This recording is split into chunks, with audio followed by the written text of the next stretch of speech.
I'm with Detective Inspector Dave Lewis, Senior Investigating Officer in the Benjamin Bridgeman investigation. DI Lewis, on February 25th, you received multiple calls to what appeared to be a very disturbing incident in Knoll. Can you describe what was coming into police at that time? Yeah, absolutely. It's the middle of the afternoon in Knoll, very busy main road in and out of Bristol, and we start to get multiple calls from members of the public about a male who is armed with a large knife and is indiscriminately stabbing people as he makes his way along the road. So officers obviously immediately scrambled to the scene, and am I right in thinking that members of the public managed to assist them as to the whereabouts of the suspect? Absolutely, yeah. Without the brave actions of the members of the public, I think we would have struggled to contain this situation as quickly and as effectively as we did. Officers were made towards the scene.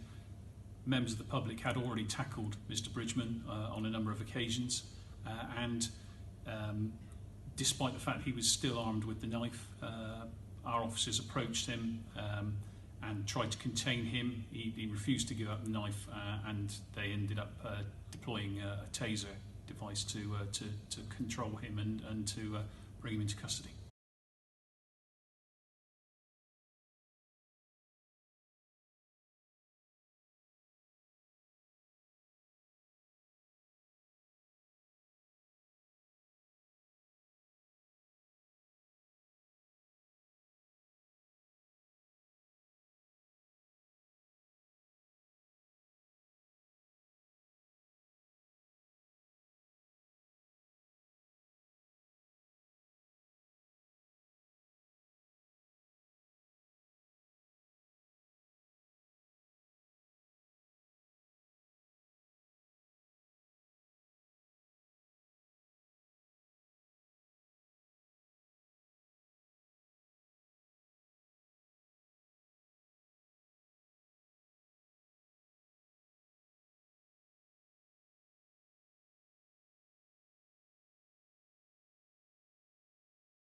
Mate, stop it there!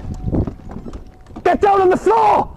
Down on the floor now! Whoa, no! Jeff, chill it out then, chill it out. Get down! Get on the ground! Chase it! Right, Jeff! Right, Jeff, calm it down. Right, you cuff him. Right, the male, Jeff.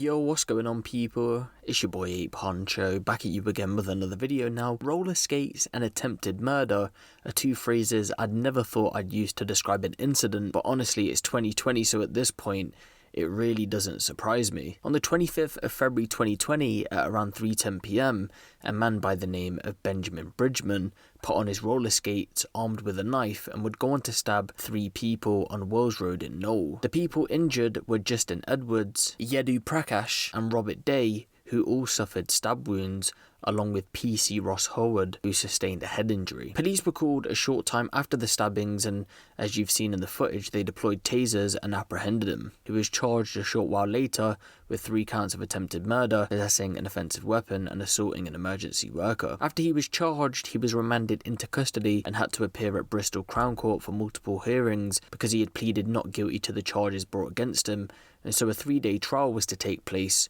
which is just wrapped up today. So let's go over the trial and see what exactly happened on the day when Benjamin nearly went on to kill multiple people. In court, it was heard that Benjamin had been suffering from mental health issues, and it was up to the jury at Bristol Crown Court to decide whether he knew what he was doing or if he knew what he was doing was wrong. And it was also heard that a special verdict of not guilty by reason of insanity was available. Mr. Posner, prosecuting, told the jury that at about 3 p.m. on February 25th, 2020, the defendant left his home on a pair of roller skates armed with a large kitchen knife. He went on to say his intention was either to kill people or seriously harm them.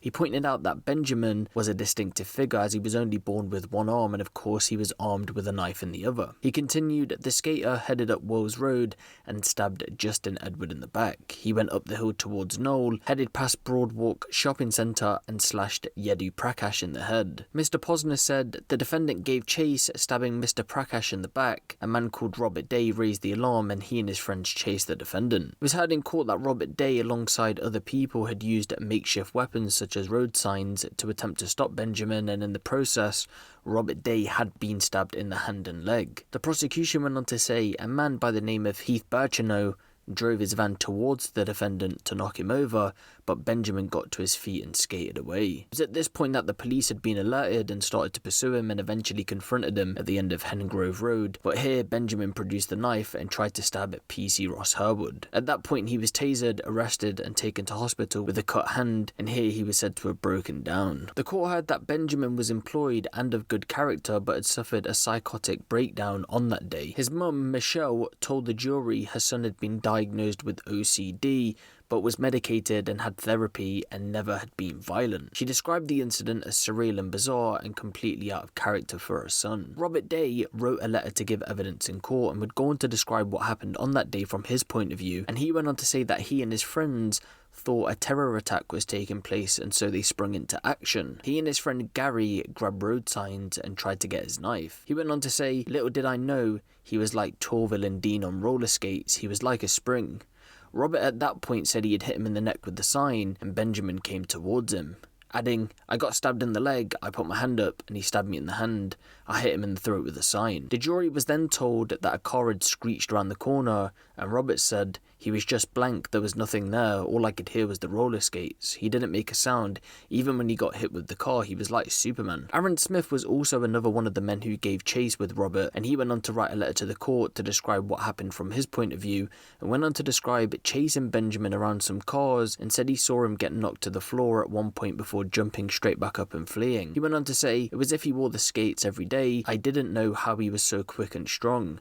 I wanted to stop him leaving the scene as such. He was willing to kill, it didn't matter who was in his path, he was going to get them. When I looked in his eyes, it was like a horror film, it wasn't, oh no, I shouldn't have done that, he was willing to hurt. The man who had ran him over, Heath Birchenough, had also gave evidence in letter form and would go on to describe him ramming his van into Benjamin in an attempt to stop him, and although he hit him, he had stalled the van, which allowed Benjamin to get up and flee. He went on to say, I could see that he had a knife in his hand. As soon as I saw the guy, it was clear what he was going to do. It was clear to me he was intending to harm people. I thought it was terror related to start with. The only way I thought I could help was to use the van. It was my intention to pin him to the floor using the van. I didn't know what this guy was going to do.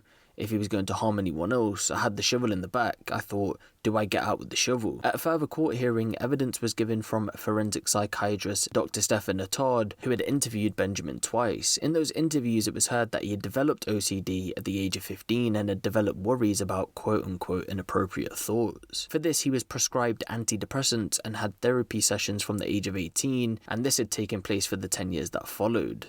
It was said that Benjamin had stopped those treatments 5 years ago in 2015 and started to smoke cannabis instead. He also admitted using MDMA and LSD once in a blue moon, including a high dose of LSD 3 years ago, which he thought someone would kill his family, and in October and November last year, he microdosed with LSD, which led to change in moods. A few weeks before the incident, it was said that Benjamin went to buy a phone and believed that special spyware had been installed on it, and the day before the incident, he went on to say that he believed his family was going to be taken over by aliens or killed. Leading up to the incident, he believed the world was full of bad and good people, and his telephone network had been tapped. He also believed shoes and glasses were being placed in his room, placed there by people. He also believed companies such as Coca-Cola were placing images in his head, and he was communicating with his grandmother by word search. It was also heard that on March the 10th, 2020, after he was arrested at HMP Long Lartin, he had a soft drink, looked at the TV, and he said, "Everyone looks satanic." Dr. Attard concluded that Benjamin had a schizophrenic disorder, including auditory hallucinations and thought interference by people planting things in his mind. Then today, on the 1st of September 2020, the jury acquitted him of all charges by reason of insanity, but although he was cleared of all counts, he's to appear on Thursday for a sentencing hearing where the judge will decide whether Benjamin needs to remain in hospital for mental health treatment. So thankfully, no one was killed during this incident, which honestly is quite amazing because it does seem like he went on some kind of rampage. And I gotta give a big shout out to those guys who sprang into action, because from other reports which I didn't mention here in this video, there was in fact little children around and a pregnant woman also. And if it wasn't for those guys, a lot more people could have been injured during this incident. I've been asking you guys this recently, and again I want to know your thoughts on this. We see again the police using tasers here, but do you think they would have been better off having a live firearm? Or do you think a taser is enough in situations like this? Because we've seen time and time again now where tasers have been successful in situations like this. But let me know what you guys think of this in the comment section below. Give the video a little like, and if you want the latest drill, street and music news out of the UK, be sure to hit the subscribe button and the notification bell. It's been your boy Ape Huncho, and I'm out.